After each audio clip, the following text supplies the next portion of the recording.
Bakit parang bad trip ka na naman sa akin? May nagawa ba ako, ha? Jeric, hindi ko nagustuhan yung ugali ng mga kaibigan mo. Sobrang disrespectful nila.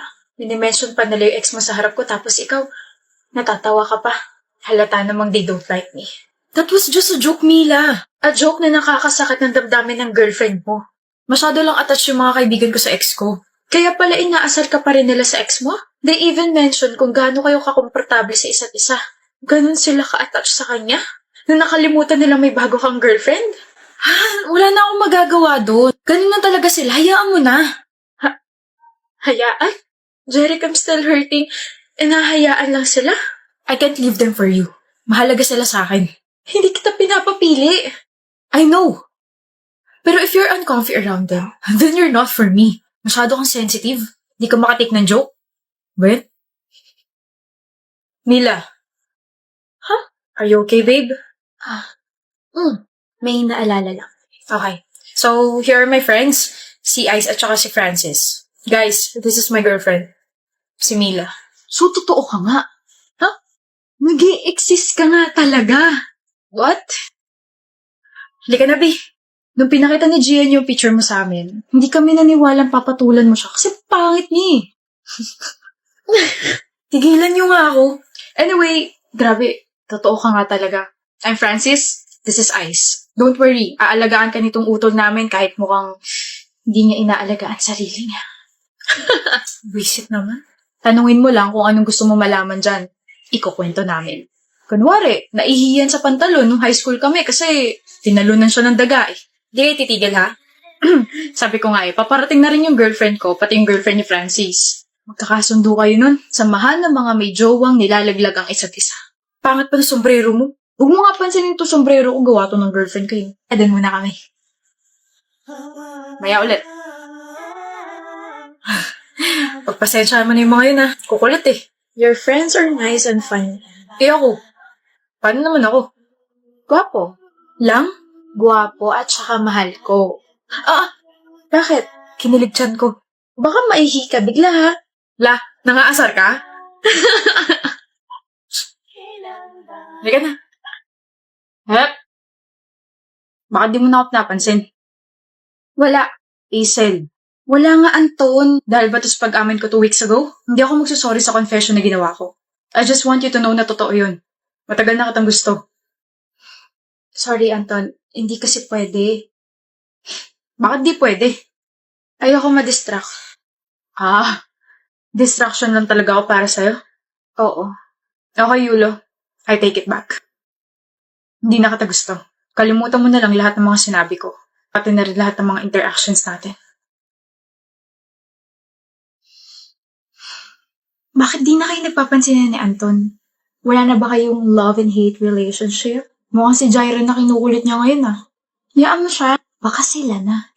Hindi sila. Okay, huwag ka magalit.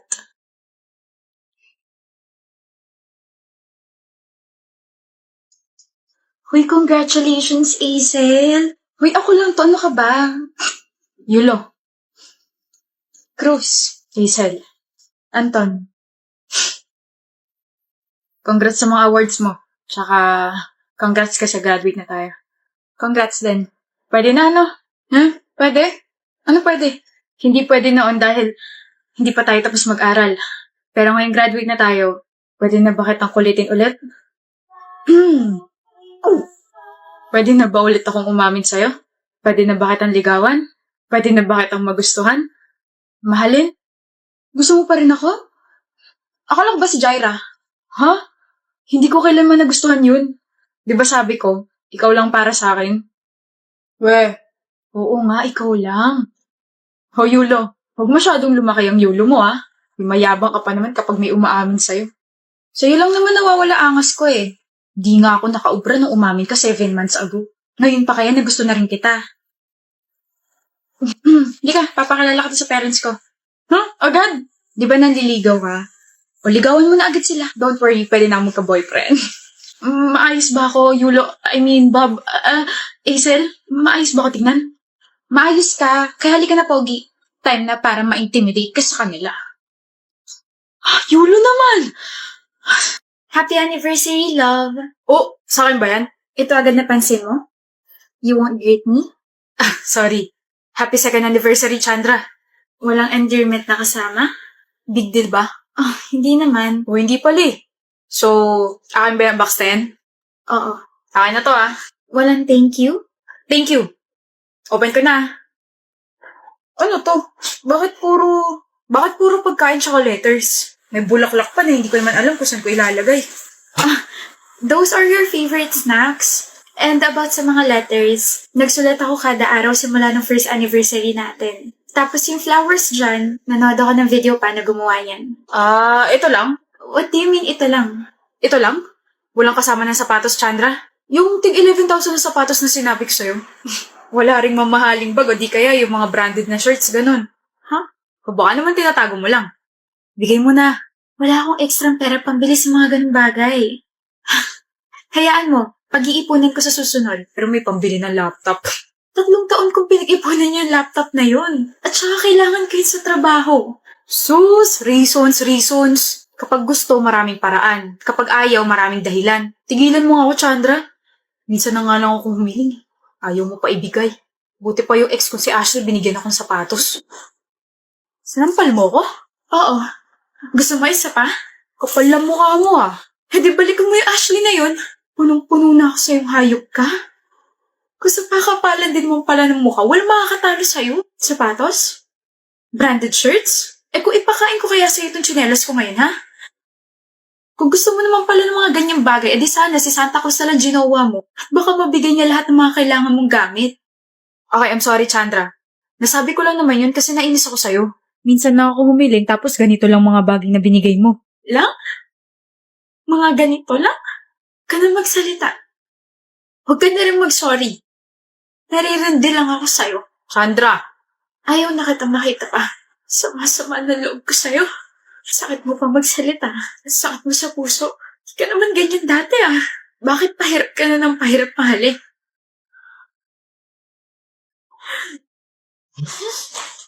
Wisit na box. Hindi nga ako yung nagnakaw ng classroom fan natin. Bakit niyo ba ako pinagbibintangan ha? Malamang kasi treasurer ka, Lyra. Ikaw lang naman nakakawak ng pera natin lagi eh. Ilabas mo na kasi yung 20,000. Ganda sana kaso magnanakaw. Baliw. Binigay ko sa president natin yung classroom fund kahapon dahil sabi niya siya na lang daw mag-aasikaso nun. Selwyn, ano ba? Boyfriend kita kaya tulungan mo ako rito. Pres, totoo ba? Selwyn, ano na? No. Wala akong na-receive na pera mula sa kanya. Binulsa niya yung pera para may pang-down siya sa bago niya cellphone. She even blackmailed me. Nahihiwalay niya ako pag sinabi ito sa inyo. Pero bilang presidente ninyo, hindi talaga kaya ng konsensya ko itago to sa inyo. Oh, I can't believe this guy. Oh, hindi ako. Hindi yan yung totoo. Sorry, Lyra. Hindi porket girlfriend kita ikukonsintin ko na yung ginawa mo.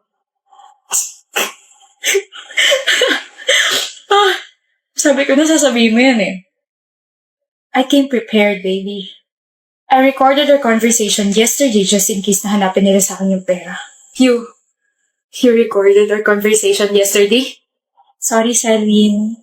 Hindi naman porket boyfriend kita, ikukonsintin ko na yung ginawa mo. What the hell, Selwyn?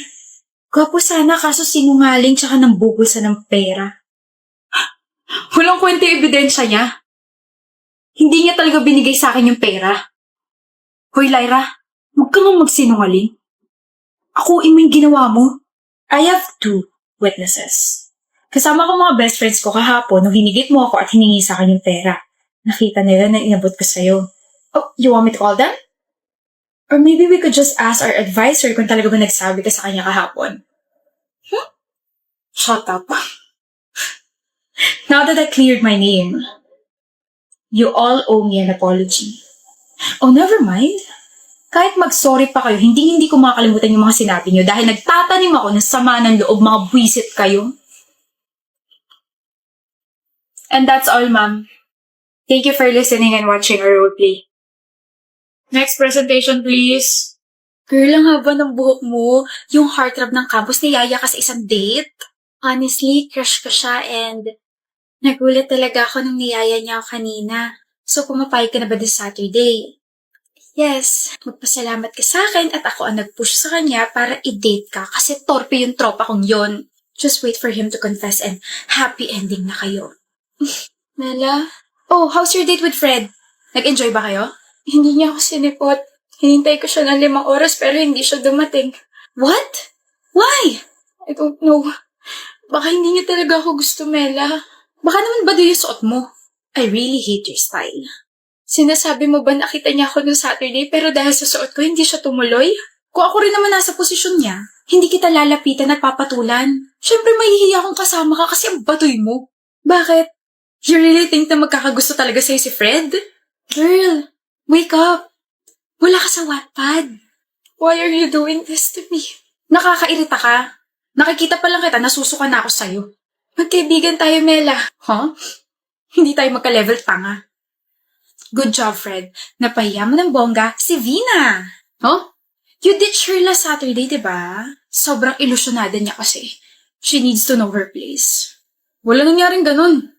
Huh? Natuloy kami na Saturday. Sobrang nag-enjoy ako kasama siya. Sobrang komportable akong kasama siya. I'm glad you pushed me na yayain siya. Hindi ko sinabing mag-enjoy ka. I told you na yayain siya at pagkatapos nun, hindi mo siya sisiputin dahil ang goal natin ay mapahiya siya. Pero hindi ako ganung klaseng tao. You are useless. And you are insecure. What? Bakit ba ayaw mo sa kanya, Mela? I hate everything about her. She's baduy. Pangit niya na nga, pangit niya pa manamit. Maganda kaya si Vina. Tsaka hindi siya pangit manamit. Wala ka lang taste. Can't believe you. Iba sinabi niya sa'yo? Sorry pero sinadjust ko kasi na sabihin niya sa'yo na hindi ko siya sinipot. Pinagkaisahan niyo ako? Why? Parang malaman niya na may peke sa paligid niya. Nga pala, hindi tayo magtropa, Mela. Wala kasi akong kaibigan na may ugaling nakakakilabot. I hate you so much, Vina. And you too, Fred.